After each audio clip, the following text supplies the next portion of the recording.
Imagínate que ahora yo comience a venerar una roca comienza a venerarla. Y diga, bueno, hay argumentos bíblicos de las veneraciones a roca, porque dice que aquel que escucha mi palabra lo consideraré un hombre prudente que edifica la casa sobre la roca. Bien, algunos pueden suponer que esta roca es Cristo, otro puede suponer que esta roca es la palabra de Cristo, pero simplemente alguien lo puede ver de manera alegórica, como tú quieres ver la Biblia, y hacer ver que hay pues razones para que nosotros veneremos una roca. Un verso bíblico no es una enseñanza. No es una enseñanza. La enseñanza tiene que ser bien explícita. Las doctrinas vienen a través de mandamientos. A través de mandamientos. No viene porque alguien se invente una doctrina de un verso al cual le trató de ver que tenía alguna alegoría con algo. Las doctrinas provienen de mandamientos o de prácticas bien instituidas y bien explícitas en la escritura. No puede venir de alegorías, porque si viene de alegorías, pues cada uno tendría una alegoría diferente. Por ejemplo, el mismo pasaje de la roca, alguien puede suponer que la roca es Cristo. Otro puede suponer que la roca es la obediencia. Otro puede suponer que la roca es la palabra. Y otro puede suponer que la roca es cualquier roca que hay que venerar. Otro puede suponer que realmente la casa hay que edificarla sobre una roca. Hay que poner una roca grande abajo, porque si no, entonces va a venir cualquier desastre natural y se va a llevar la casa. Y esto no es algo tan absurdo dentro del catolicismo, porque el catolicismo mismo alega que la iglesia está sobre Pedro porque el Vaticano fue construido sobre los restos de Pedro. Bien, hay que entender algo que, por ejemplo, esto es un completo absurdo. ¿Por qué? Porque esto probaría que Constantino fundó la Iglesia Católica. Porque la primera basílica en el Monte Vaticano fue construida por orden de Constantino. Así que si tomásemos esto como argumento, podríamos decir que no fue Cristo el que construyó la iglesia sobre Pedro, ni siquiera fueron los católicos, fue Constantino el que lo hizo. Así que haya estado allí los restos de Pedro, igualmente estaban los restos de muchísimos más, porque eso era un cementerio. Así que, ¿por qué razón mira los restos de Pedro y no los restos de los demás? Bueno, lo mismo ocurre algunos católicos que dicen la iglesia católica es la primera porque tienen los restos de los apóstoles. Eso no tiene nada que ver. Es claro que en el cuarto siglo, que es cuando se empiezan a recopilar todos estos huesos, la iglesia católica era la que tenía el poder porque tenía el poder de Roma. Y alrededor de Roma fueron sacrificados muchos cristianos. Así que fue sumamente fácil que la Iglesia Católica tuviera todos los medios a su alcance para recopilar todas estas cosas. Entonces, la Iglesia Católica simplemente construyó las iglesias en el lugar donde le decían que estaban los huesos. No es que esos huesos siempre los tuvo la Iglesia Católica, sino que la Iglesia Católica, por ejemplo, Constantino, sabía que supuestamente en la colina vaticana habían enterrado a Pedro y literalmente, conforme a la información histórica que ellos tenían, pues construyó la primera basílica, que era la basílica de Constantino, que la construyó él, por orden de él, por mandato de él. No la construyó ni Cristo, ni tampoco la iglesia. Y la construyó sobre ese lugar. Inclusive hoy en día, todavía no existe ningún tipo de prueba de que la iglesia católica esté sobre los huesos de Pedro. ¿Por qué razón?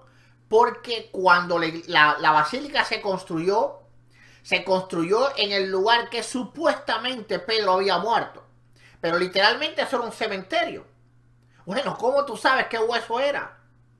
¿Cómo tú sabes qué hueso era? Ah, porque le faltaban las patas y todas esas cosas. No, ¿a cuántos no habrán matado de diferentes maneras? ¿A cuántos no habrán matado de diferentes maneras? Entonces, ni la Biblia ni la historia se puede probar de manera alegórica. Porque que una mujer diga, esa mujer dice que es científica contratada por el Vaticano, que dijo que sí, que eran los huesos de Pedro, sería bueno saber cómo lo sabe. Si aún con las técnicas modernas, hay muchos cadáveres encontrados en la actualidad. En la actualidad, no un cadáver que tiene como 2000 años y no se sabe quién es, literalmente. Gente que han sido muertas, asesinadas, perdidas, se han perdido a lo largo de los años y aún con todas las técnicas de ahora no se puede encontrar quién es. Si no tiene sus dientes y no hay un registro dental, no se puede saber. Entonces son simples alegorías. No llames, por favor, no llames pruebas bíblicas a cosas que son alegorías. Bien, vamos a escuchar lo que dice el Padre Sam y vamos a refutarlo. Buenas tardes a todos. Saludos a los distintos lugares en los cuales están pendientes de esta página. Quiero precisamente hablar de este tema bastante controversial. ¿Por qué un católico venera a María? ¿Será que va contra la palabra de Dios? Claro. ¿Será que venerar a María le quita el lugar a Dios? Claro que sí. Vamos a ver que no. Y les invito a que tomen su Biblia para que veamos juntos razones bíblicas del por qué veneramos a María. Mientras se unen algunos otros a esta transmisión, quiero presumirles este pequeño nacimiento que me regalaron por ahí, realmente precioso. Bueno, vamos a quitar esto, fijan, no nos interesa esto. Ahí está. Es el primer texto. Juan, 5 razones bíblicas en donde vemos claramente alabanzas y veneración a María. Lo primero es Juan 19, 26, 27. Es el primer texto. Juan capítulo 19, 26, 27. No lo leo literalmente porque ya conocemos el relato. Se trata, Jesús está en la cruz y está entonces María y el discípulo amado. Y Jesús le dice al discípulo, que es la parte que ahora nos interesa, ahí tienes a tu madre. Este texto... Bueno, una acotación es claro, no le convino leer el pasaje. ¿Por qué? Porque ahí le dice mujer, no madre. Mujer, ahí tienes a tu hijo. Esa parte lo omite y va directamente a la que le conviene. Pero bueno, vamos a seguir.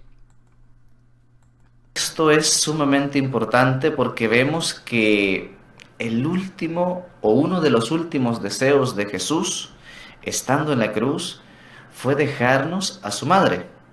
Juan 19, 26 al 27.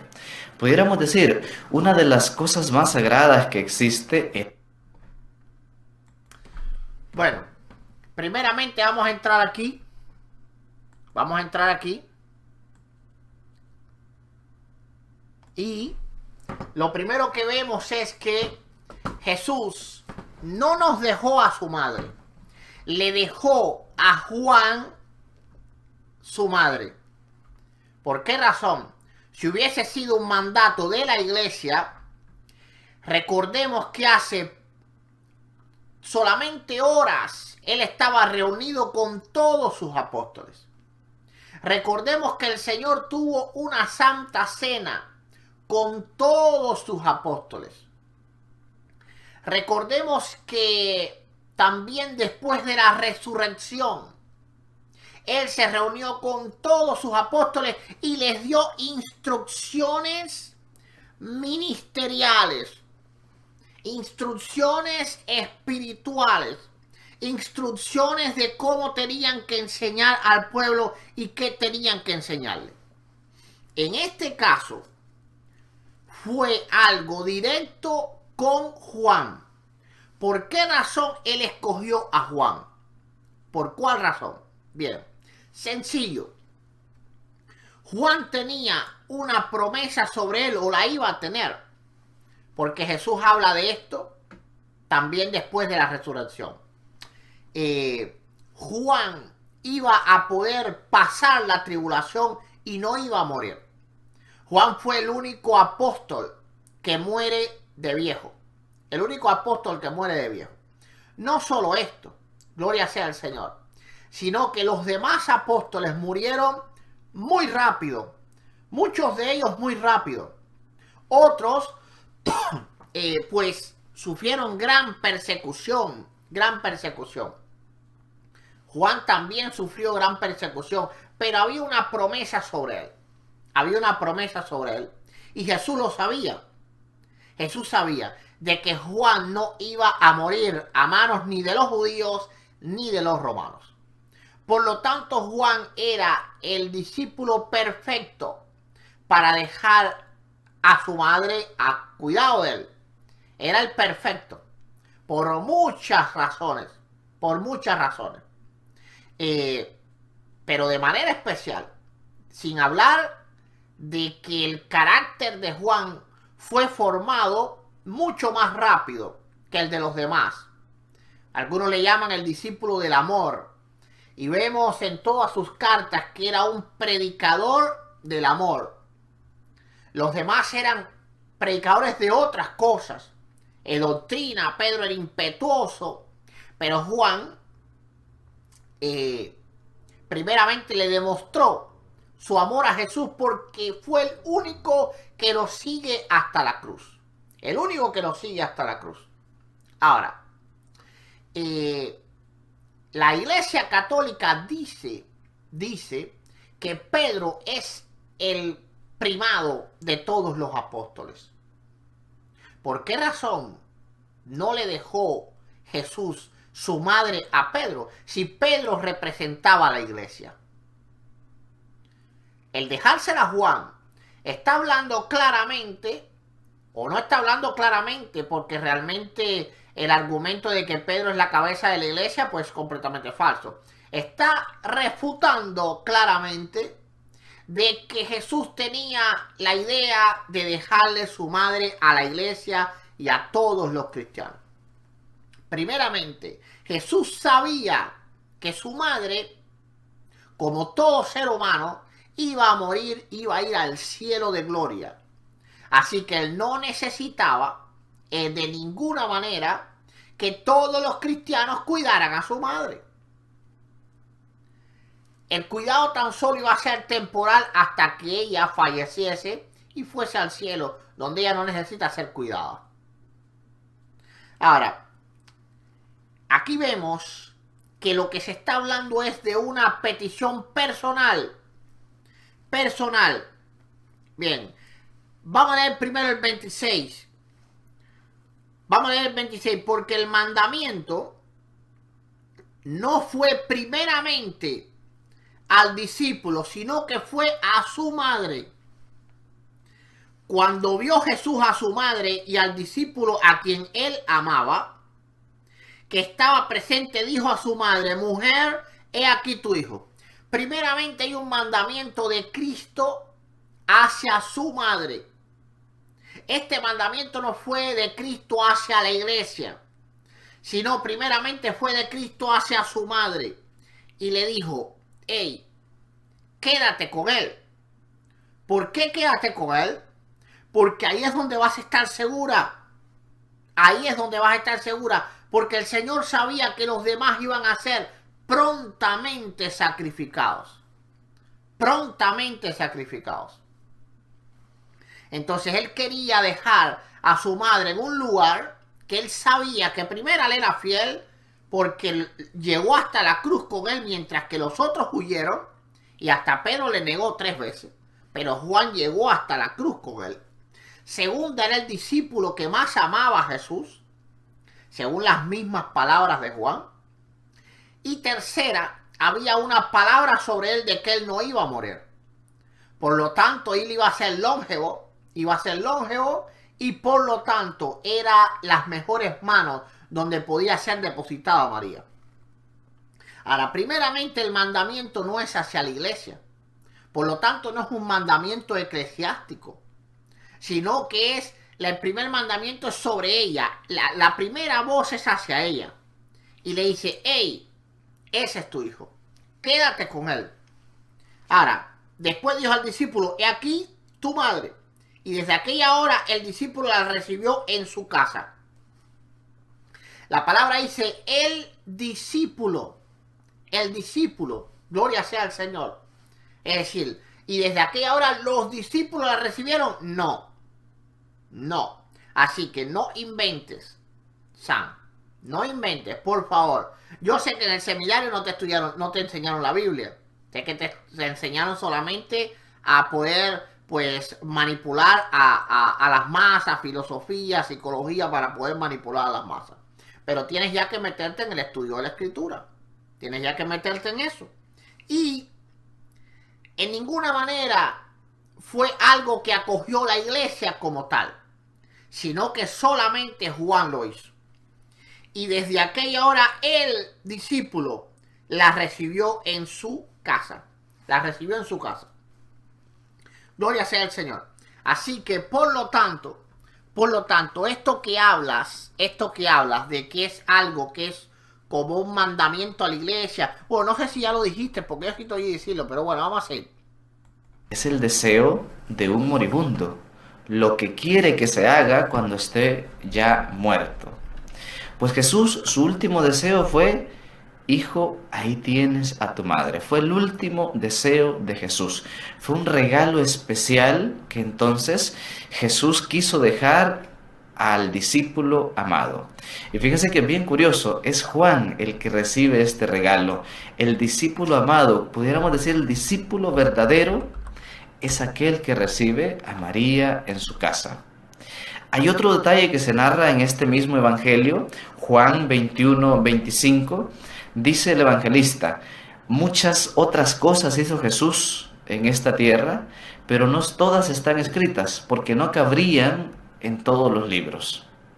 Fíjense lo que dice al concluir el evangelio, este evangelista, que muchas otras cosas hizo Jesús, pero no todas están en este libro, se refiere a la Biblia. Pero es curioso que este detalle de dejar a María, al discípulo amado, sí está en la Biblia. Es decir, que al evangelista le pareció algo sumamente importante, un regalo especial a nuestra madre. Pudiéramos incluso decir, Juan, que recibió a María, llevó a cabo o cumplió también aquel mandamiento, el cuarto, honrarás a tu padre y a tu madre. Y Jesús nos dejó a su madre como nuestra madre. Bueno, tú dices que muchas cosas hizo Jesús y no se narraron en el libro, pero esta se narró. Bien, si fuese de esta manera, pues igualmente se narraron muchísimas otras cosas que no son veneración a María. No son veneración a María en ningún grado. ¿Por qué razón tú estás tomando solamente esta? Ahora, ¿le pareció importante a Juan? ¿Cómo no le va a parecer importante? Si fueron unas palabras que Jesús le dijo a él. Pero ¿por qué no le pareció importante a los otros escritores de la Escritura? ¿Por qué tanto los evangelistas como los apóstoles no pusieron ningún tipo de hincapié en el hecho de que el cristiano tenía que recibir a María en su casa? ¿Por qué no lo hicieron? Tú dices que esto fue muy importante. Pues claro que es lógico, pero fue importante para Juan. ¿Por qué fue importante para Juan? Porque fue algo que el Señor le dijo a él. Si yo hubiese estado en ese momento y yo hubiese tenido, pues, el honor de escribir uno de los evangelios, el Evangelio de San Eduardo, toda palabra que Jesús me hubiese dado, yo lo hubiese puesto ahí. Toda. Es decir, absolutamente toda. Cuando me dijo, oye, tienes que cambiarte los espejuelos porque ya no ves bien con ellos. El Señor me dijo que tengo que cambiarme los espejuelos porque ya no puedo verme bien con ellos.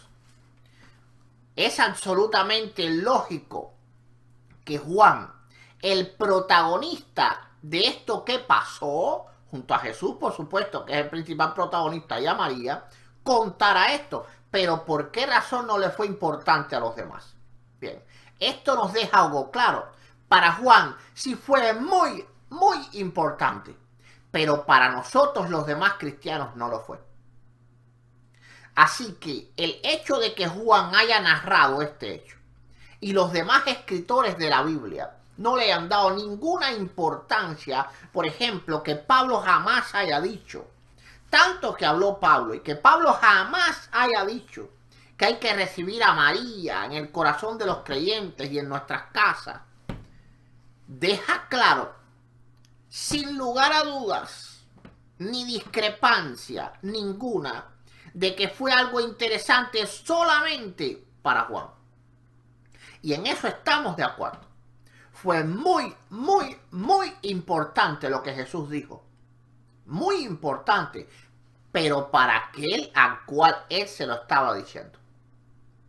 Ahora, ¿malinterpreto yo la escritura? Bueno, si la malinterpreto, entonces también Pablo y los demás escritores, el mismo Pedro, la interpretaron de la misma manera que yo. Porque así como yo no le doy importancia a eso y creo que fue un trato personal de Jesús con Juan, así también ellos lo creyeron. Porque ellos, primera, no hablaron sobre esto y segunda, no le dieron a la iglesia ninguna instrucción sobre el tema. Es decir, hay varios motivos por los cuales estamos seguros, sin lugar a dudas, de que fue un mandamiento personal con Juan. Número 1, Jesús no se lo dijo a los apóstoles. Oportunidad tuvo de sobra. Acababa de haberse reunido con todos ellos varias veces. Se reunió con ellos en donde celebraron la Santa Cena, en el aposento. Se reunió con ellos en el huerto de Getsemaní. Y ninguna de las veces le dio instrucciones a ellos sobre nada que tuviera que ver con María. Luego de resucitar, vuelve a reunirse con ellos y vuelve a darle instrucciones a ellos. Jamás dijo absolutamente nada sobre María. Así que literalmente esto no fue importante para más nadie que para Juan. Si la iglesia y los escritores bíblicos y el Espíritu Santo que inspiró la Biblia creyeron esto, ¿cómo entonces yo voy a creer lo contrario? No, estás completamente equivocado. Vamos a seguir. El verdadero discípulo la recibe en su casa. Primera razón bíblica para venerar a María, Juan 19, 26, 27. Cero. Pero hay muchas más. ¡Uf! Vámonos a Lucas capítulo Muchas 1, más. del versículo 26 al 28. Lucas 1 dijo así. Vemos ahí las palabras del ángel a María. Oh, ya. Alégrate María, llena eres de gracia, bendita tú entre las mujeres. Recordemos un detalle, las palabras las dice el ángel, pero un ángel es un simple mensajero de Dios. Un gran mensajero de Dios, claro está, pero es un mensajero. Es decir, que lo que hace es transmitir lo que aquella persona emisora le dice que transmita a la receptora. Un mensajero transmite un mensaje que viene de alguien. Por lo tanto, el saludo es de Dios, no del ángel. Y el saludo es, alégrate María, llena eres de gracia, bendita tú entre las mujeres. Es decir, que el primero que la bendijo, el primero que la alabó, fue el mismo Dios, a través de este mensajero, el ángel. Bueno, esto es una completa falacia. Una completa falacia. ¿Por qué razón? Porque aunque los ángeles son mensajeros de Dios, y lo que ellos hablan es palabra de Dios, asimismo lo que nosotros hablamos, inspirado por Dios, es palabra de Dios, y hablo de los hombres de la Biblia y de todas las cosas, gloria sea al Señor. Es importante entender y comprender que Dios envía su palabra a través de un instrumento. Por ejemplo, supongamos que un gran violinista va a tocar violín. Ok, tiene tres violines, y los toca a los tres. Ok, ¿quién está haciendo música? El violinista. Pero ¿qué sonido nosotros escuchamos? El del violín. Es decir, lo que está diciendo el ángel es un mensaje de Dios, pero dado por el ángel, no dado por Dios.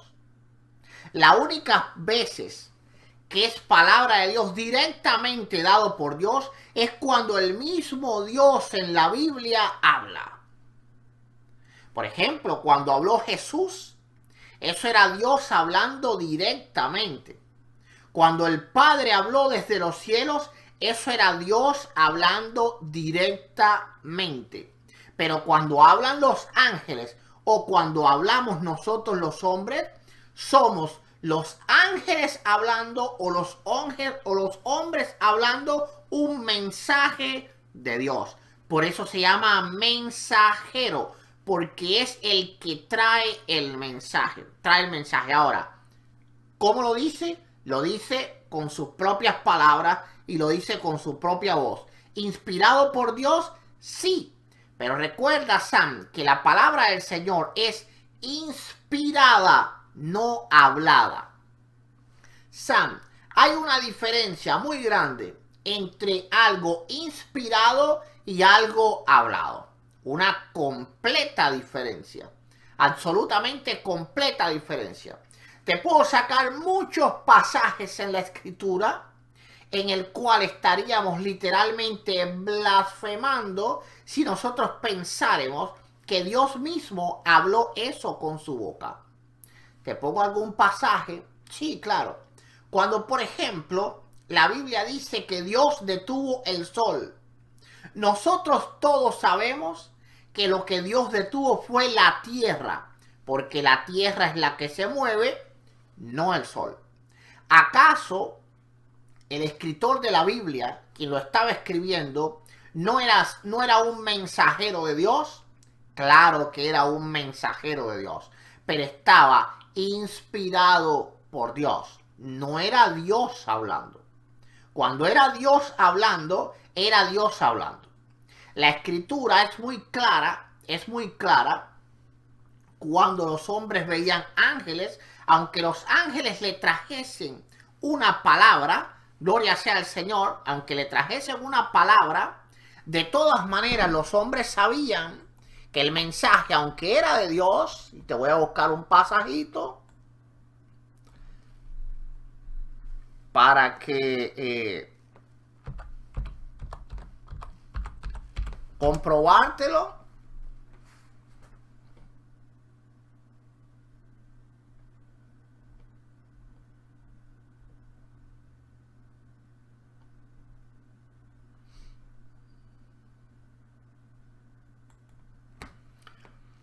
Vamos a leer un pasajito.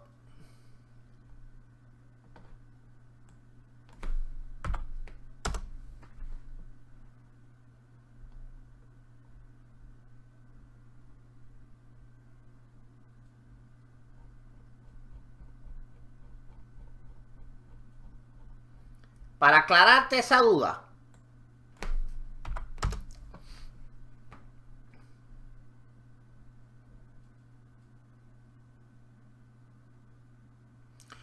Ok, vamos a ir a Lucas capítulo 1.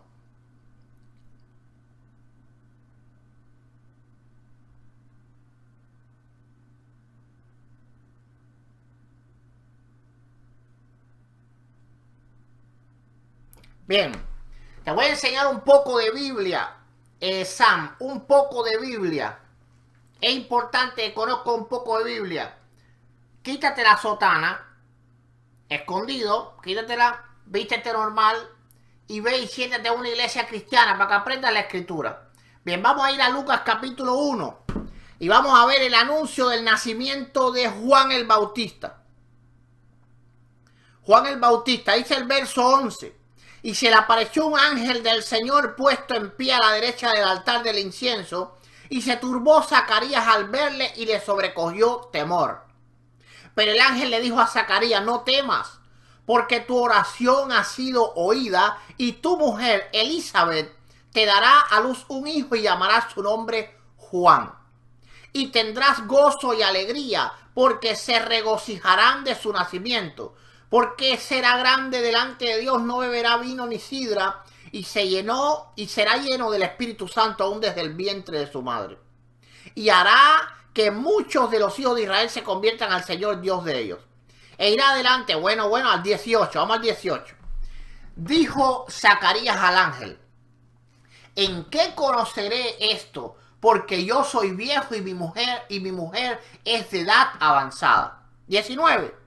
Respondiendo el ángel le dijo: yo soy Gabriel, que estoy delante de Dios y he sido enviado a hablarte y a darte buenas nuevas. Escucha esto. El ángel había sido enviado como mensajero, porque dijo: y he sido enviado a hablarte. Ahora el 20, Sam, este es el que es, aquí es cuando tú quedas mudo también, como quedó Zacarías.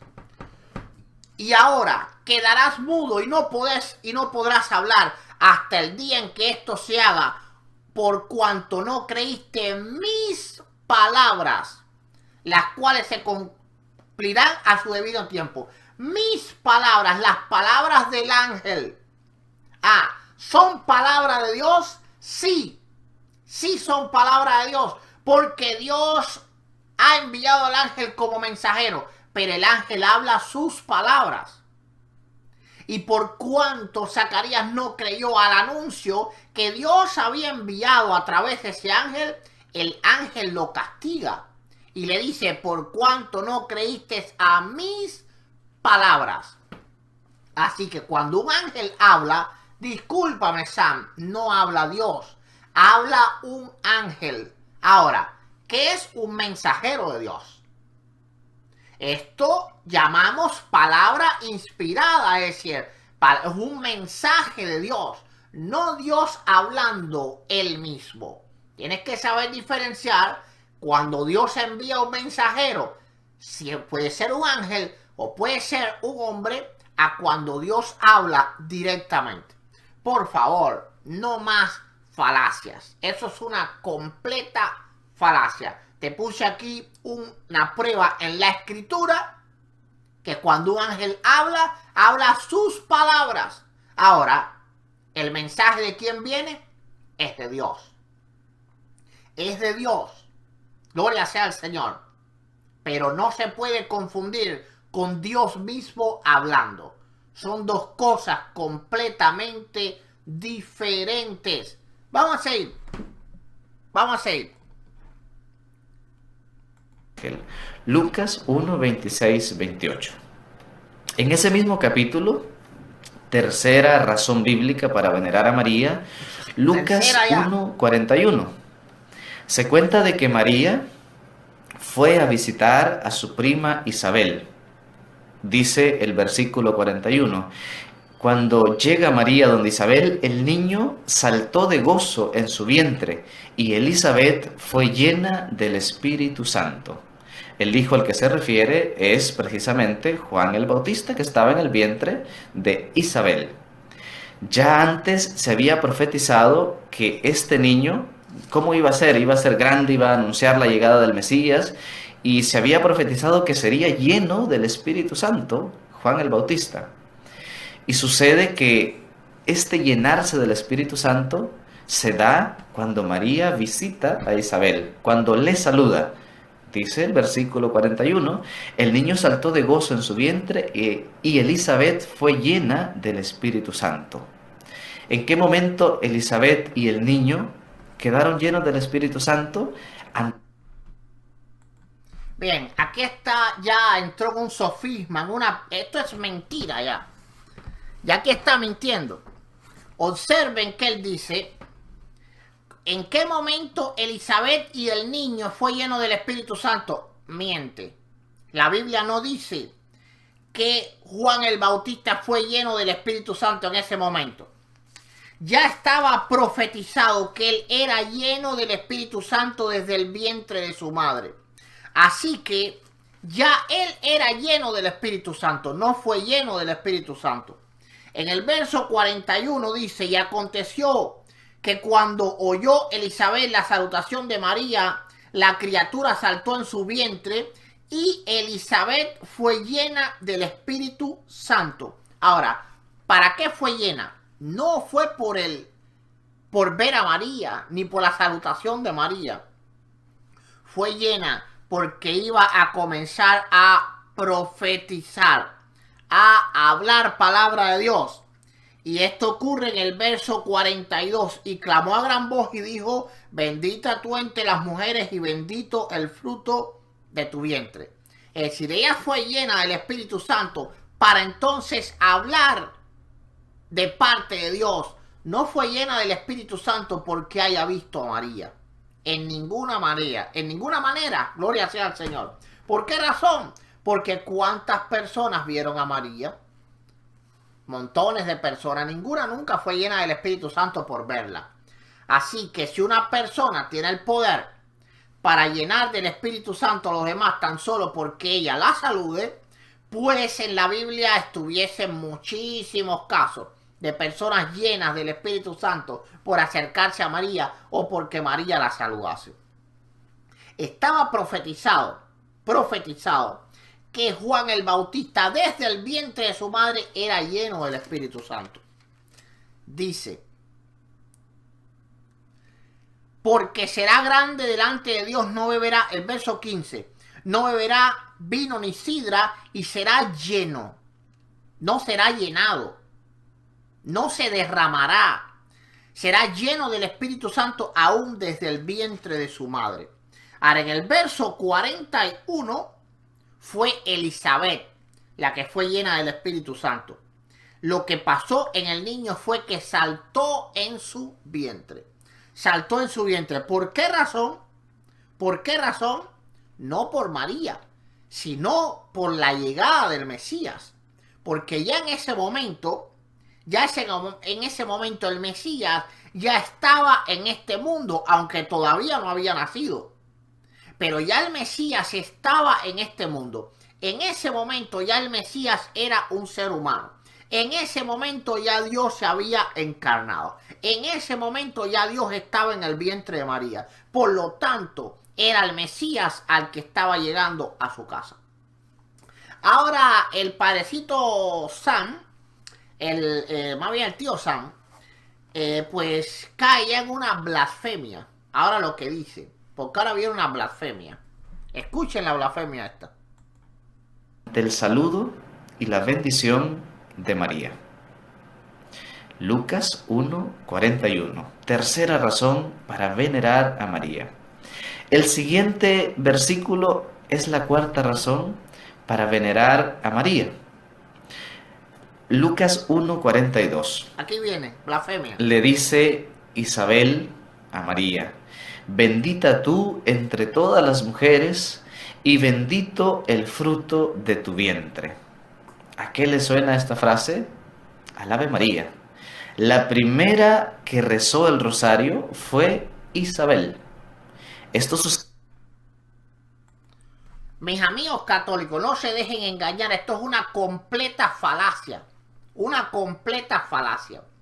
¿Por qué razón? Porque el rosario fue hecho muchísimo después. Es decir, es como ahora yo lea, imagínense, le voy a poner un ejemplo.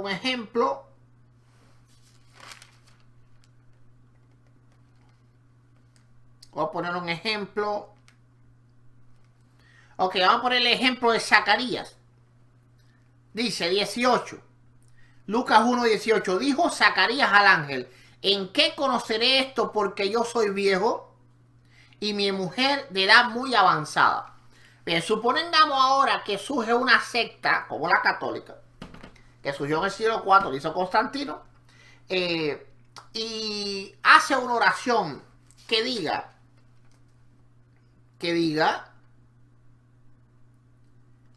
oh Dios, ¿en qué conoceré esto?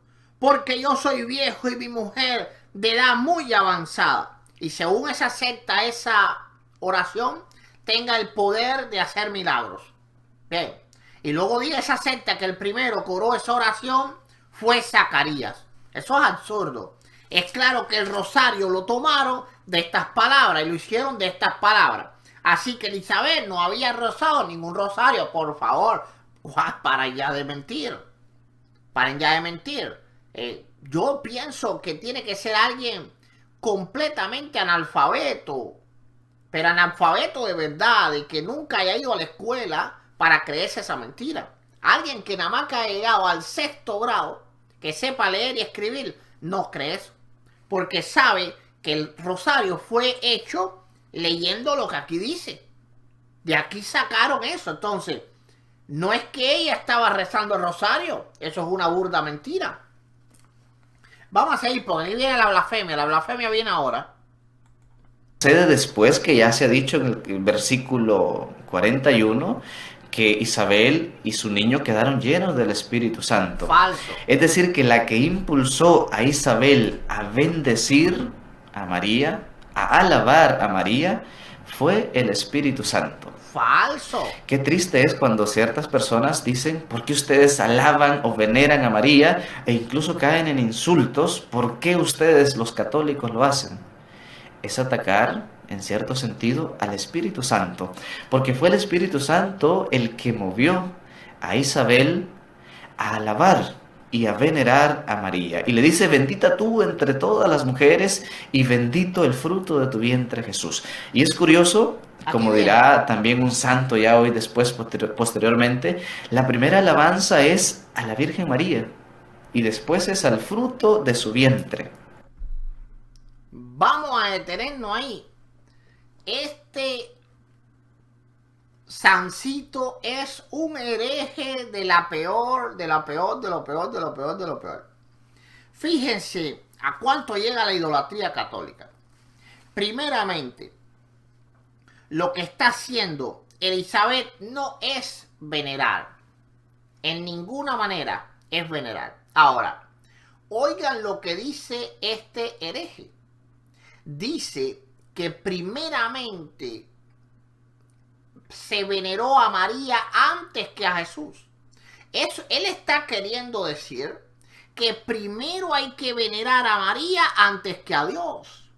Esto es una prueba, mi amigo católico, que la Iglesia Católica te enseña a cometer idolatría. Luego te dicen a ti, no, Jesús está primero. Es mentira.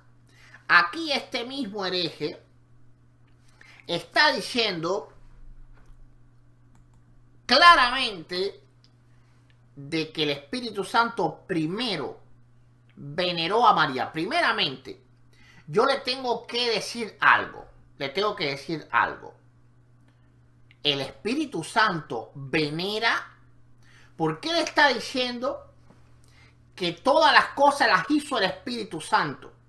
Así que él está diciendo que el Espíritu Santo venera a María. Literalmente está diciendo que Dios se arrodilla ante María, que Dios venera a María, que María está por encima de Dios. Escuchen bien todo lo que él está diciendo, mis amigos católicos. Sé que algunos desgraciadamente ya están demasiado sumidos en la idolatría. Demasiado. Ahora, muchos todavía tienen oportunidad de salvarse. Muchos todavía tienen oportunidad de salvarse. Miren cómo él dice deliberadamente. Él ha dicho todo el tiempo que es el Espíritu Santo el que veneró a María. Y lo hizo primero a ella que a Jesús. Es decir, María está primero que Dios. Y el mismo Dios venera a un hombre. ¡Qué blasfemia! Escuchen esto otra vez. Dice, bendita tú entre todas las mujeres y bendito el fruto de tu vientre, Jesús. Y es curioso, como dirá también un santo ya hoy después, posteriormente, la primera alabanza es a la Virgen María y después es al fruto de su vientre. Dice, bendita tú entre todas las mujeres y bendito el fruto de tu vientre. Es el Espíritu, repito, la que mueve a Isabel a venerar, a alabar a María, a reconocer la grandeza de esta mujer. Así que quiere decir que el Espíritu Santo es el que venera a María. Cuidado con aquellos que insultan a María, que manchan eso. No, ¿para qué oír más? Si hubiese sido israelita yo, ya me estaba rompiendo las vestiduras ya. No, cuidado tú, hereje, que insultas a Dios, que blasfemas de Dios, que pones a Dios más pequeño que un ser humano, que dice que primero hay que venerar a María que venerar a Cristo. Es decir, escuchen lo que él dice. Primero hay que venerar a María y después hay que venerar a Cristo. Porque el Espíritu Santo veneró primero a María. Porque todo él dice que fue el Espíritu Santo el que lo hizo a través de Elizabeth. Qué cosa más diabólica esta secta. Es algo tan idólatra que yo... la idolatría del catolicismo es más grande que cualquier otra religión. Es decir, es una idolatría mucho más fuerte que el hinduismo, que la hechicería. Porque yo fui hechicero. Yo fui hechicero. Y el hechicero no le importan los ídolos. Ahí están, no están, pero no tiene esa importancia tan grande. La importancia tan grande que le da a la Iglesia Católica a los ídolos, a María, a las imágenes. A tal punto que llegan a decir que primero hay que venerar a María que venerar a Cristo. Tan solo con esa frase, este hereje merece el más fuerte fuego del infierno si no se arrepiente. Oramos por él y por todos los católicos tan perdidos para que encuentren la luz de Cristo y sepan que al único que hay que adorar y al único que hay que venerar es a Dios, nuestro Salvador. Voy a mirar ahora cómo está el chat. Gloria sea al Señor. Es absolutamente increíble. Es inverosímil. Completamente inverosímil. Mis amados hermanos, que hayan personas que se digan cristianos y estén tan enfermos de idolatría. Es una enfermedad, es un cáncer. Es un cáncer. Son tumores cancerosos de pura idolatría, que supuran pus. Porque es algo enfermizo ya. Tan enfermizo que llegan a decir que primero hay que venerar a María que venerar a Cristo. Eso es para que el creyente católico sepa de boca de un cura que para la Iglesia Católica María es más grande que el Señor Jesús, más grande que el que murió por ti en la cruz, más grande que el que dejó todo y vino y se hizo pobre a morir por ti, más grande que el que sufrió, que el que fue maltratado, flagelado, más grande que el que murió y resucitó y te dio la vida eterna. Es algo que a mí me revuelve el estómago. Literalmente me revuelve el estómago. Y hablo de literalmente, me revuelve el estómago. Es algo terrible, es algo apoteósico. Es algo tan inmundo, pero tan inmundo, que yo, pues, literalmente no sé ni qué pensar de esta gente. No sé ni qué pensar. ¿Cómo desprecian un amor tan grande que es el amor de Jesús? ¿Cómo pues desprecian ese amor tan grande para dárselo a alguien que nada hizo por ellos? Nada hizo por ellos. Absolutamente nada. Absolutamente nada. Lo que hizo María por la humanidad lo hubiese hecho cualquier mujer justa. Dentro del cristianismo mismo, dentro de Israel, cualquier mujer justa hubiese sido el depósito del Mesías. Cualquiera. Los católicos, ella obedeció. ¿Cómo obedeció? Eso es un honor.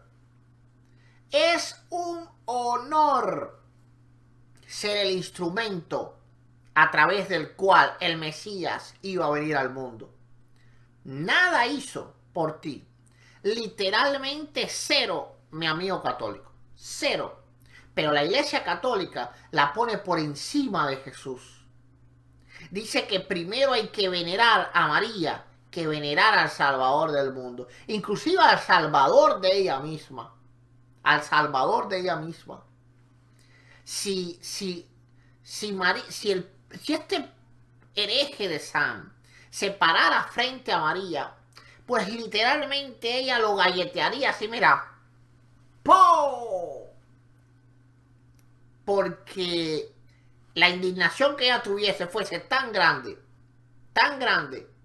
al saber que se está menospreciando al Hijo de Dios, menospreciando al único y verdadero Salvador, al único que sufrió, al único que le dolió, el único que dio su sangre, el único que resucitó.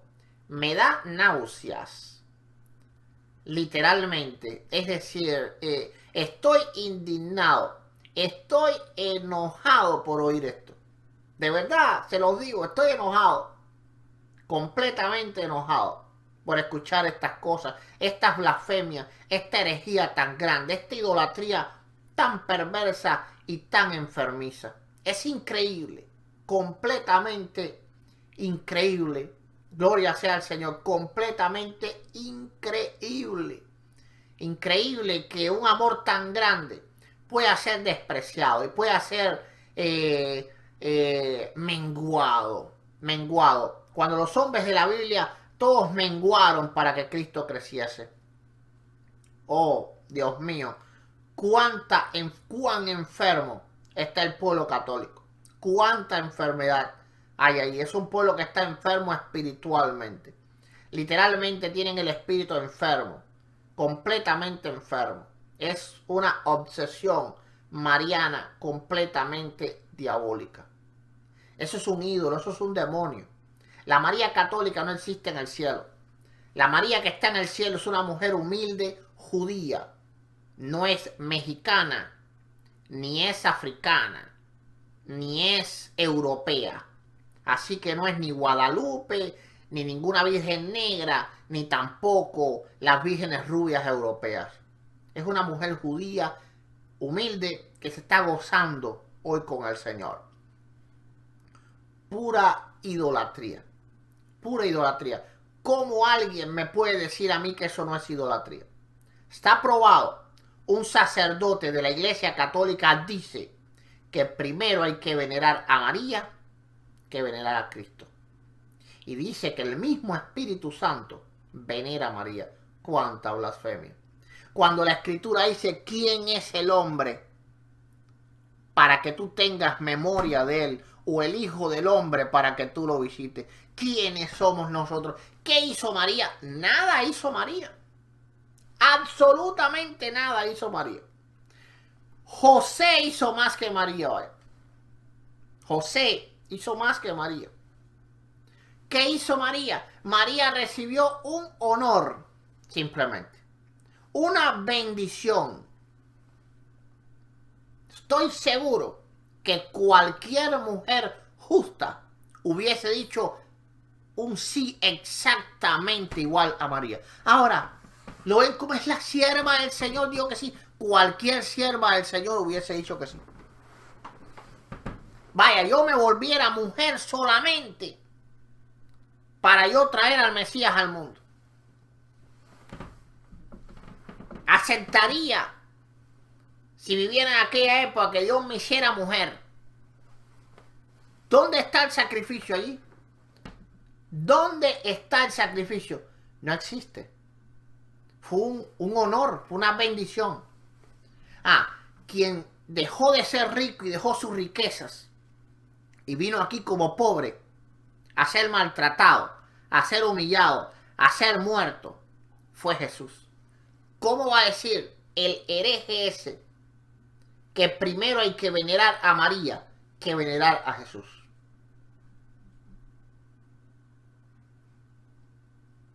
Increíble, es repulsivo.